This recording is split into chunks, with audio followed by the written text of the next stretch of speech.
We are not here to talk about this, the BetaFPV Aquila20 Ready-to-Fly Kit. It's a new ready-to-fly drone, controller, and goggles. It comes from BetaFPV, everything you need in one box, plug in a battery, turn everything on, and go fly it. That's not what we're here to talk about. Well, yes, we are going to talk about it because, well, they sent it to me, so I might as well talk about it. But what makes me so excited about this video is that this is the first drone I've had in my hands with the new BetaFPV P1 FPV system.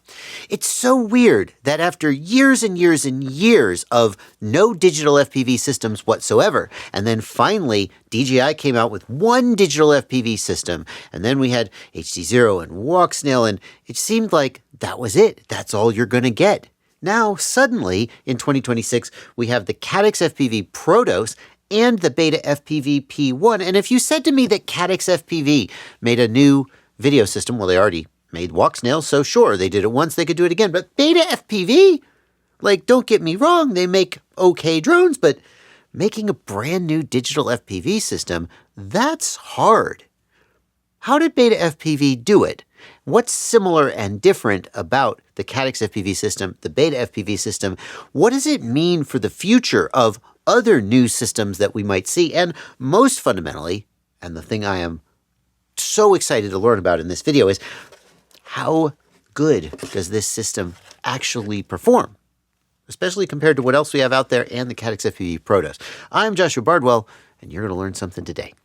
Just out of fairness to BetaFPV, because they did send me all this stuff, I should at least show you the Aquila20 Ready-to-Fly Kit, and we are going to take it outside and fly it, mostly because I'm more interested in testing the range of this video system, but we'll take it out and fly it. It's a set of goggles. It is a controller. It's a drone. It's a nice little integrated battery and a charger. It all comes together. It's one price. And you can get it with the BetaFPV P1 digital video system. You can also get it with analog if you're interested in saving a little bit of money. The controller for this kit is the BetaFPV LiteRadio 4. It is very inexpensive. Dare I say cheap. It's plastic feeling. It's very light. Nevertheless, the gimbals don't feel terrible. Like, they don't have any sort of roughness or scratchiness. We'll take them out and fly them and see if they're probably fine. Earlier revisions of the LiteRadio, I think the LiteRadio 2 had a problem where the wires would come desoldered for the gimbal and the gimbal would stop working. Hopefully BetaFPV has sorted that out, and LiteRadio 3 and the LiteRadio 4 are a little better. There is a plethora of controls on here. We have 2-position, 3-position, and momentary. Plenty of controls there, and they are all pre-mapped in the Aquila drone to various flight modes and so forth. Here on the underside, we've got a USB port that's used to charge up the internal battery. We've got a bind button, and that is used to bind the radio. It comes with ExpressLRS 3.x internally. That is going to bind to any 2.4 gigahertz ExpressLRS receiver running 3.x. Technically, ExpressLRS 4.x has released, and if you have flashed a receiver to 4.x, it won't bind with this. I suppose someday maybe this will come with ExpressLRS 4.x, or BetaFPV will release new firmware for that. I wouldn't hold my breath for that.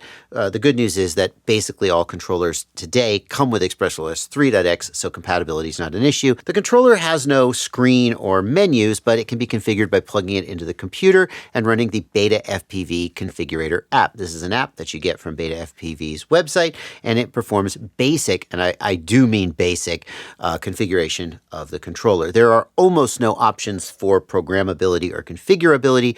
You can change the stick mode. You can do some very basic configuration of the channels, like rearranging which switch goes to which channel and adjusting the channel endpoints. And most notably in the ExpressLRS configuration, the only thing you can change is the output power and the packet rate. You can't change the bind phrase, at least as far as I can tell. I've got a question into BetaFPV about this just to confirm it, but I didn't see anywhere in the configuration where you could change the bind phrase. And as much as some people like to hate ExpressLRS bind phrases, they are one of the most useful and powerful things that ExpressLRS does if you care to use them. It's kind of disappointing that that's been left out, especially because I'm pretty sure an earlier version of BetaFPV Configurator on a different radio could change it. I might be misremembering that. Physically speaking, the drone is a pretty typical 2-inch whoop-style drone. The frame is full plastic. There's no carbon fiber that I can tell, and that means it is very, very lightweight. The plastic prop guards have a little bit of give to them, but they seem pretty robust. They're not like some of these ultralight prop guards on some drones where they just, as soon as you push on them, they go out of the way, and you're like, well, what's the point? You're not guarding anything. Obviously, eventually stuff will get into the prop guards and the props will get bent, but they seem like they do a pretty good job of bouncing the quadcopter off an obstacle without letting the props get into it too much. The battery is a 2-cell battery, and it does have this plastic case, so it just mounts into the frame like so. You don't have to plug in any connectors or anything like that, and you don't have to deal with a balance lead because this has BetaFPV's BT 3.0 connector on it, which has an integrated balance connector. The kit comes with a charger for the batteries. It just plugs into USB, and you can't see this because it's not plugged in, but it has a little screen on it that lets you know as the battery is charging up. I'm kind of impressed with the goggles. Obviously, we have to see what the image looks like when we actually take it out to fly it, but just looking at the build and the form factor of the goggles, they've gotten better and better. They used to be really small, and when you put them on your face, at least when I put them on my face, they were really uncomfortable.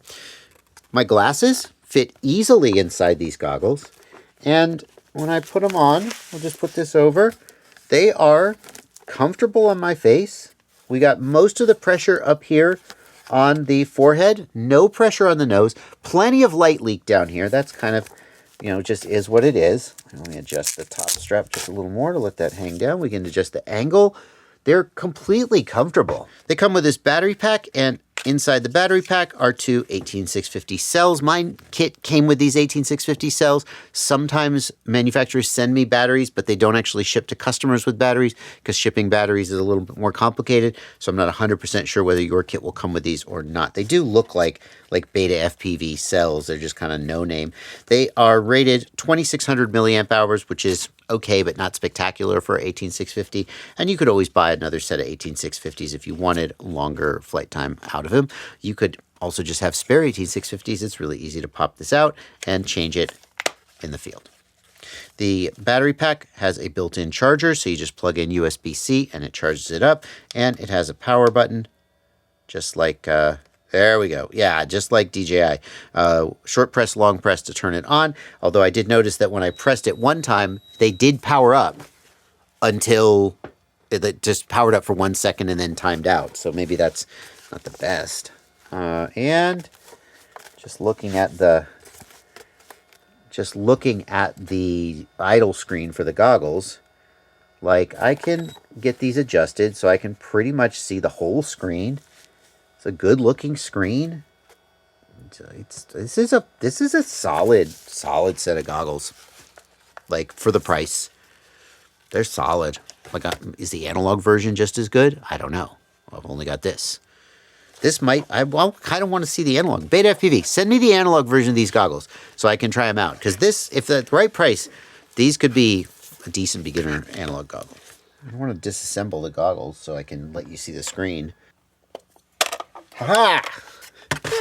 Got it. Okay, well, I've done it now. Okay, well, now that I've disassembled the goggles, you can actually see the screen without the lens and all the other stuff in the way. This is still just my phone cam held inside the goggles, so it's not quite the same as having your actual face in there. Most notably, if I click the menu joystick, there looks to be just a little bit of ghosting around the letters. I can tell you that I don't see that at all when I look in there with my human eyes. The way these goggles work, hold on, let me go wide angle here. If we look down here, you can see there's a screen actually mounted horizontally, and it is shining down, and then there's a prism lens that rotates at 90 degrees and shines it towards your eyes. The advantage of this is that instead of you just staring at a screen 2 inches in front of your eyes, which you can really tire your eyes out having to focus so close, instead the screen seems like it's further away and allows your eyes to focus a little bit easier. My guess is that there's some interaction between the phone camera and that prism lens, and it's picking up that ghosting when I don't see that in person. Let's take a look at the menus, because I'm pretty sure that the DVR is not going to record the menus when I'm out flying, so I'm going to have to reference these menus and you won't be able to see them as I'm going through them. We've got channel selection. The system has 3 channels by default. They are 10 megahertz channels, which is quite narrow, and 20 megabits per second, which is a low bit rate for 1080p video feed. So we'll see how it performs in real life. There's a lot of knobs and you can tune sort of internal to the system to get different video performance. I'm not going to assume that 1080p at 20 megabits per second and only 10 megahertz is inherently bad, but it's different from what we've had before. For comparison, we typically have 720p at 25 or 50 megabits per second at 20 or 40 megahertz, and this is a case where more is generally better. In the settings menu, we've got display settings, including brightness, focus mode, custom OSD, so we can do Betaflight OSD, OSD position. We've got DVR settings, recording. You can record on the goggles. Can you record on the drone? I didn't see any mention of onboard recording on the P1 VTX. I'll have to go back and check that. Device, we've got transmit power. The transmit power is only 200 milliwatts, which isn't much, and BetaFPV says that it will give up to 400 meters of range. Well, 400 meters, that's not that much.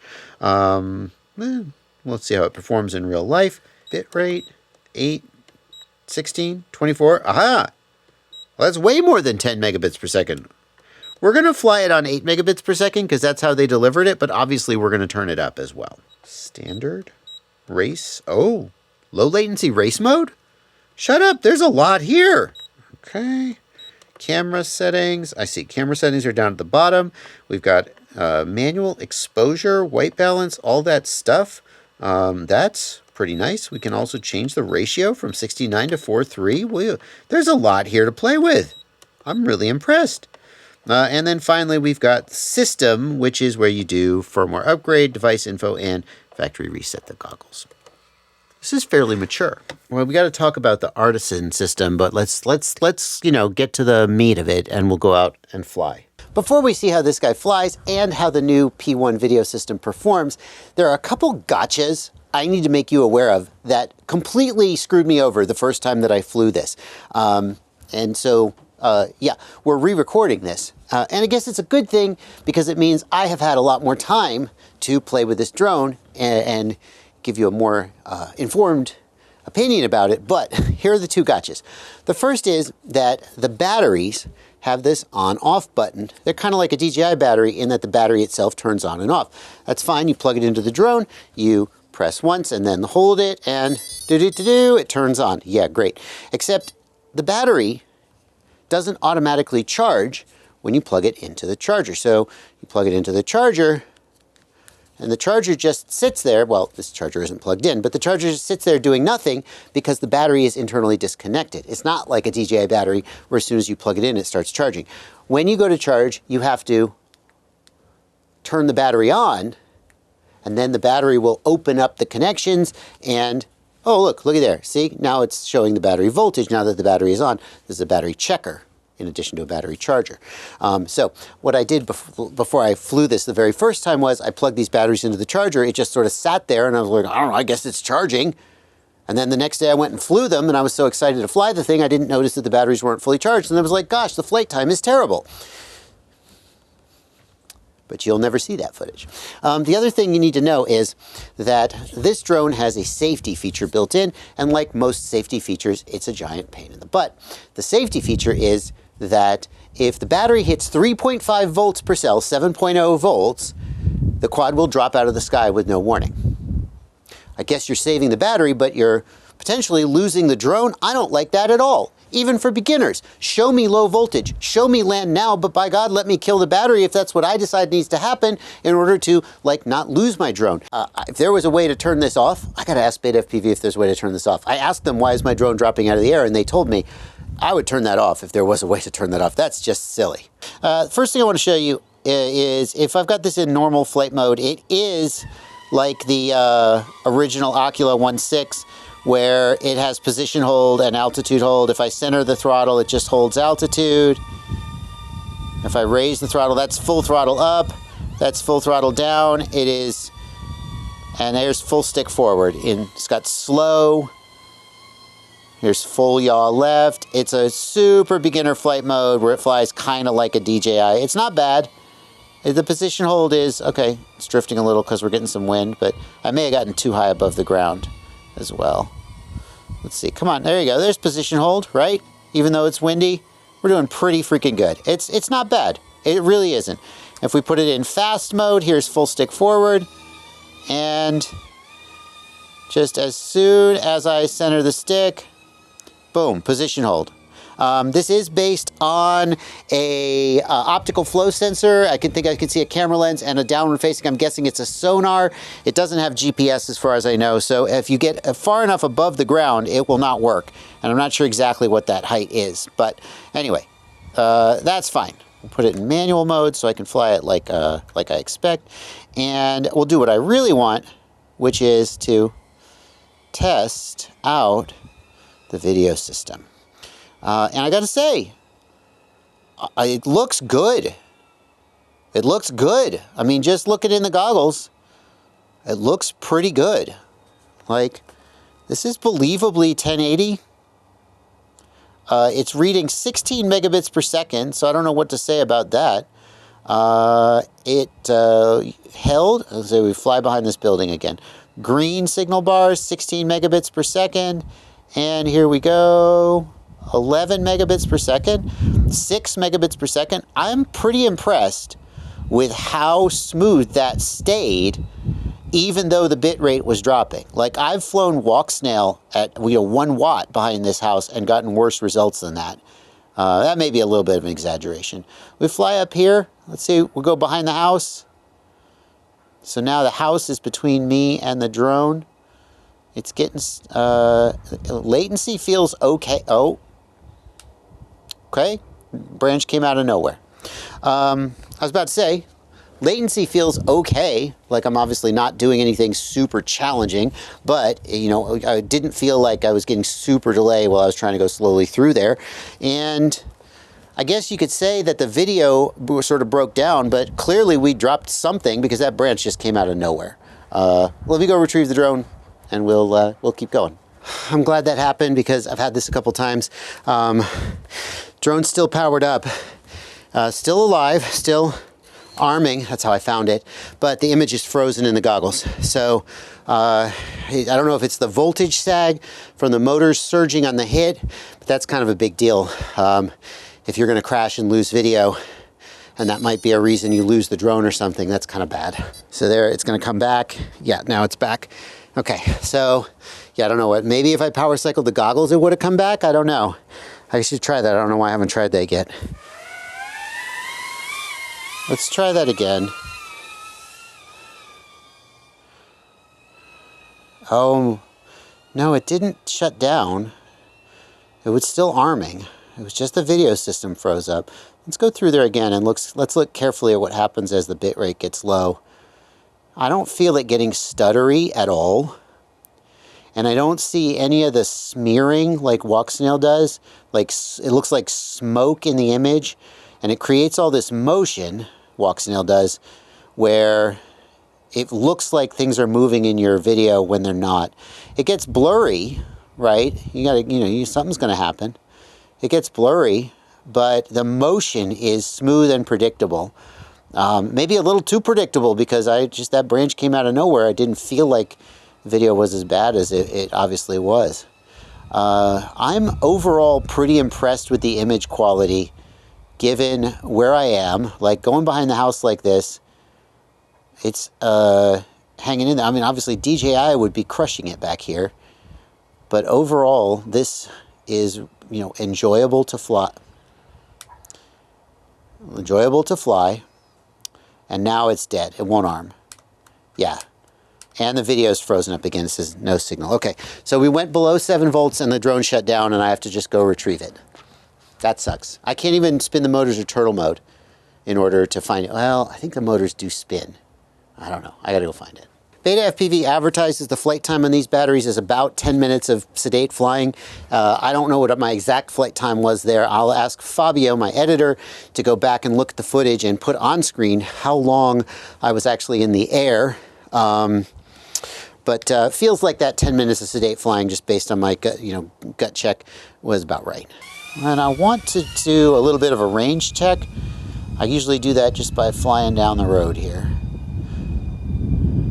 16 megabits per second. I cannot make sense of how good this image looks for what low bit rate is being reported. Like, I'm not saying the image looks spectacular, but it's really making the most out of that bit rate.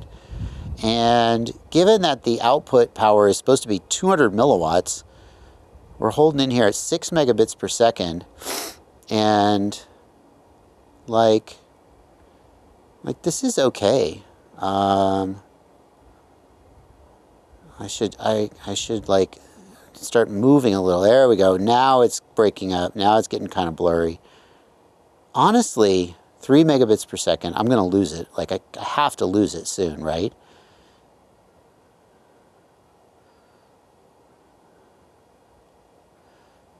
This is like pretty good for 3 megabits per second. There. Oh yeah, no. There we go. It's flashing at me. And I can feel it get stuttery. And it never really gets super blocky though, does it? It's doing that same thing that the 04 does. Oh my God, did I just compare this to the 04? One specific thing, where even when the image gets weak, it still kind of holds in. It's kind of the opposite of the 04 though, in that the 04 gets super blocky but stays smooth. And this seems more like it's holding on to the detail a little better, but getting a little stuttery. Nevertheless, given its 200 milliwatt rated output power, it held in really well. It held in really well for how far it got out there. And just like, it seems like it stays flyable. Like there's some combination of, I can see where I'm going and I have suitable latency to feel like I'm in control. And you kind of got to balance all those factors, and it does seem like it's doing it pretty well. Right here, like I can see that it's getting smeary. We're at 3 megabits per second, and yet I don't feel like I'm losing frames. There we go. That's the limit. You do hit that limit pretty hard. When you hit it, it just sort of goes from, oh, this is okay, to, oh, I got nothing. But wow, I mean, that's pretty far. Oh, it's kind of fooling me with how smooth it feels. Sometimes it seems like it gets really pixely and still feels smooth, and then you just slap a branch because you didn't see coming. What if we go in here, go into a little bit of a tighter environment? Okay, that will really make the latency, if there's any latency. And we'll try the low light sensitivity of the camera. Oh, the low light sensitivity isn't terrible. Like, it's not pitch black in the barn, but it's darker. And usually when I start flying, oh, I'll get a bunch of stuff in the motors. Usually when I start flying more indoors in proximity type environments is when you'd be outdoors and you'd be like, oh, this latency is okay. And then you get indoors and you'd be like, oh no, actually it's crap. But like,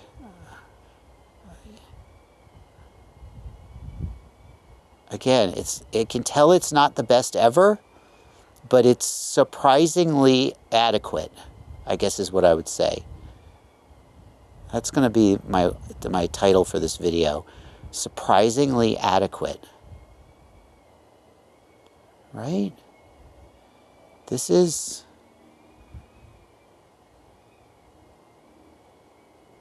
not bad.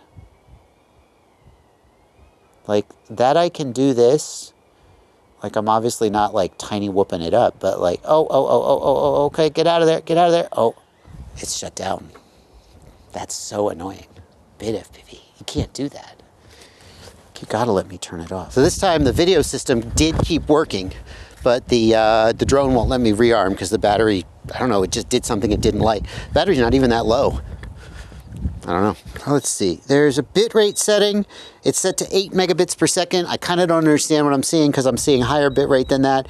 It goes up to 24 megabits per second, but when I set it to 24 megabits per second, then it's only at 16. It doesn't seem like it's having any effect on the actual bitrate. I mean, presumably it does something, but I can't figure out what exactly it's doing. It's set to 8 by default. There is a race mode, which you might think would give you lower latency. I asked BetaFPV. The only thing race mode changes is instead of 3 channels, 1, 2, 3, you have 16 channels. Basically just slices the frequency space up finer so that you can put it exactly where you want it. That also implies that it doesn't do any like auto channel hopping, although maybe we should look at a spectrum analyzer to figure that out. But if I put it in race mode, then it reboots the goggles. And then if I go to channel, well, I still have 3 channels. Oh, no, there we go. I had to hit refresh on the channel screen. Now I have 16 channels. Can you see that? Can you see that in there? I don't know if you can see that. I don't know if I can focus on that. But it's, okay, you can't see that. There's 16 channels for me to select, so that's fine. I can custom choose the exact frequency that I want. They're still the same frequencies. They're just sliced up finer. And it would be really nice if they would show the actual frequency in the menu, but they don't. The BetaFPV P1 FPV system is surprisingly adequate. And I want to take a second and talk about why I'm putting air quotes around the BetaFPV FPV system. Because no slight to BetaFPV, they make a mean drone, they make a mean flight controller, but BetaFPV does not have the engineering prowess to make an FPV system from scratch. It is very hard to make an FPV system. Just look at the OpenIPC project. Those guys are very, very smart, very good at what they're doing, and look at how they're making a lot of progress. And it's still, like, arguably the OpenIPC system is not as flyable and usable just out of the box as this is. So, what's going on here is that there's a company named Artisan, A-R-T-O-S-Y-N. It's a play on artisan, A-R-T-I-S-A-N, I assume. And they make a system on a chip. They make a product that does the heavy lifting for FPV systems like this. It's not designed specifically for FPV systems. It's designed for any kind of system where you're transmitting video, you're encoding video from a camera, and you're transmitting it over a radio. And that does all the hard work. All the engineering is in that system. And that system exposes some kind of like knobs and dials you can turn to tune the system to your specific needs. Do you need higher bit rate? Do you need lower latency? It's way more complicated than that. And I think that what's happened and why we've seen a new FPV system from Caddx, from Walksnail, the Walksnail Ascent system, it's based on the same hardware as the P1. Now we've got the P1. I think we're going to see a lot more of these because I think that there is someone out there who's pushing Artisan into the FPV market, and I would speculate even that they are white labeling these systems and they're saying, hey, BetaFPV, you want your own system? Here it is. So I think that this is a good thing because whoever's doing this is pretty good at it. And obviously the Caddx Ascent system is not the same as the BetaFPV P1 system. They are not cross-compatible and their flight performance is notably different. So presumably what's happening is that Caddx says to whoever is designing this, hey, can you do it like this? Similar to how when you OEM a motor, you OEM a flight controller, the factory makes whatever you ask them for within reason. This is great, because the more of these systems that are out there, the more chances we have to get a better product, and then for one of those products to kind of become ascendant. I do wish that they were cross-compatible, but I guess if they were cross-compatible, then maybe the BetaFPV system would perform just like the Caddx system, and it wouldn't be as good as it is. And it's surprisingly adequate. That's the takeaway here. When I reviewed the Caddx Protos, I thought, I don't know if I would invest in this. And one of the reasons was that, like, the future of the system is uncertain. Like, if you're buying your first FPV system, if you buy into a system that then ends up not getting developed and just being a dead end, you kind of threw your money away. That's true. That's just as true for the BetaFPV P1 as it is for the Caddx Ascent. We don't know what the future is here. This is exciting. BetaFPV could just leave it in the dust. But if they do, the good news is, well, you spent $300, I guess, but you could have spent that $300 on something else and maybe had something that's future-proof. Setting that aside, the other reason I didn't like the Caddx Protos, the Ascent video system was that I just didn't like the performance very much. It felt super laggy. And I do need to acknowledge the Caddx Protos that I tested was not running Betaflight. It was running, I believe it was ArduPilot firmware. And ArduPilot firmware sucks in acro mode. And so some people have actually put Betaflight on the Caddx Protos, and they say it flies way better. And what they say is that some of the lag that I felt when I flew the Caddx Protos was not the video system, but actually just the slow performance of the PID controller on the drone. I would have to put Betaflight on that and evaluate that. Also, need to point out that the Caddx Ascent system has gotten some firmware updates since I last flew it, and so it may not be a fair comparison to compare the day one release of it with this one today. But comparing the Caddx system that I flew and this, that one was not anything I would want to own. And it was like, oh, it has some promise in terms of its technology. This is adequate. I would own this. I would fly this. I would enjoy flying this. It has limitations. The performance is not as good as like a full-fledged walk snail system or obviously a DJI system, but it's good enough that if I paid $300-ish, $350 for this, I wouldn't be sad. And that goes for the drone too. The drone, it's enjoyable to fly. It has the baby assist flight modes, which are pretty good with position hold, altitude hold. They're pretty good. It has decent manual performance, has okay battery life. They need to stop this thing where it drops out of the air when the battery gets too weak, and they need to figure out why the video system freezes up and doesn't come back after you crash. Those two things could be a deal breaker, but overall, I probably would be able to enjoy this. And I'm not sure what else out there. What else out there is at this price point and does this? Can you get a DJ? Can you get a DJ? Not with goggles. You get a DJI drone for $300, a little, 2-inch prop flywheel with a DJI 04 light on it. But then the goggles are going to be another $300, and you're double the price.